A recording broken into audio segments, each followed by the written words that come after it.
গত 12ই ফেব্রুয়ারি ত্রয়োদশ জাতীয় সংসদ নির্বাচনের পরে একটা সান্ত্বনায় পেয়েছি। নির্বাচনের পরে আজকে আমাদের সনাতনী ধর্ম অনুষ্ঠানে এই বলে আমি আল্লাহর কাছে প্রার্থনা করি, জিলানি ভাই যেন আয়োজন করেছেন, আয়োজনের আজকের এই প্রধান অতিথি বর্ষবরণ অনুষ্ঠানে এবং সাথে সাথে একটি আসনের প্রধান অতিথি সে হয়েছে সংগ্রামী সভাপতি জনাব এস এম মহিউদ্দিন।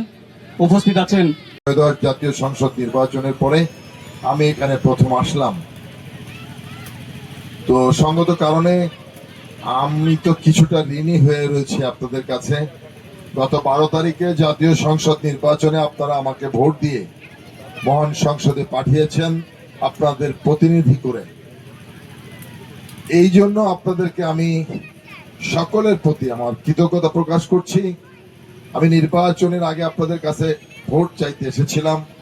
আপনারা বলেছিলেন আমাকে ভোট দিবেন, আপনারা কথা রেখেছেন, আমাকে ভোট দিয়ে আপনারা কথা রেখেছেন। আমিও আপনাদেরকে অনেক প্রতিশ্রুতি দিয়েছিলাম এলাকার উন্নয়ন কর্মকাণ্ডগুলোকে সামনের দিকে এগিয়ে নিয়ে যাওয়ার জন্য। আমার জন্য আশীর্বাদ করবেন।